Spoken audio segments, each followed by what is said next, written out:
नमस्कार मित्रों, हमारे चैनल बीपी के स्टडी पॉइंट्स में आपका स्वागत है। तो इस वीडियो के माध्यम से हम इस सवाल को समझते हैं जो कि कैलकुलेशन से रिलेटेड सवाल है।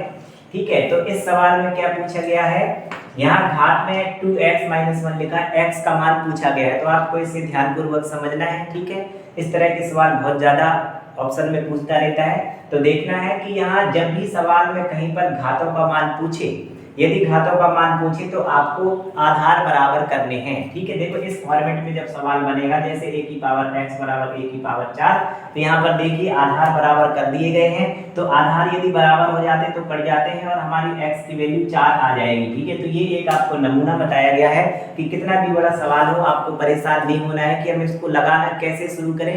आपको सबसे पहले देखना है कि घात कहाँ पर लगी हुई है। ठीक है, अब यहाँ पर हम देखते हैं कि आधार हमारे 3/5 3/5 3/5 यानी सब जगह बराबर है। तो हमें क्या करना है, अब हमें वर्डमास के रूल्स के आधार पर हमें इसको लगा देना है। तो देखते हैं कि जब भी हमारा ये आधार हमारे बराबर होते हैं तो घातें क्या होती हैं, आपस में जुड़ जाती हैं। तो देखना है यहाँ पर हम इनमें से किसी एक आधार को लिख लेंगे।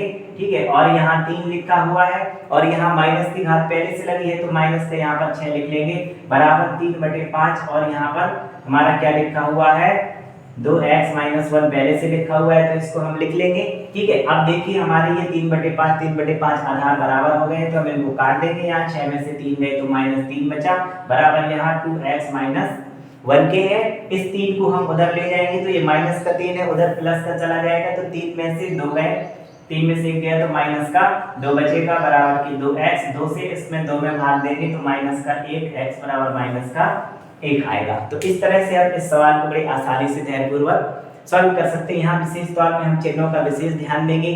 ठीक है, और इस तरह से हम मैथ को बड़े आसान तरीके से समझते रहेंगे। ठीक है, आपको धैर्यपूर्वक चैनल में बने रहना है क्योंकि कुछ सवाल छोटे होते हैं, कुछ बड़े होते हैं। आपको सभी प्रकार के सवालों को कवर करते हुए चलना है। यदि कुछ भी आप मिस करोगे, यदि 1-2 सवाल भी अच्छे लेवल के आ जाते हैं तो वहीं हमारा सिलेक्शन रुकने के चांस रहते हैं। इसलिए हमें छोटे सवाल भी सीखने हैं, मीडियम क्वालिटी के भी सीखने, बड़े क्वालिटी के भी सवाल सीखने हैं। जब हम बड़े बड़े सवाल लगाएंगे तब हमें छोटे सवालों को लगाने में बहुत ही ज़्यादा आसानी मिलेगी और झिझक पैदा नहीं होगी और डर भी हटेगा। ठीक है, इस प्रकार से आपको वीडियो को लगातार वॉच करते रहना है।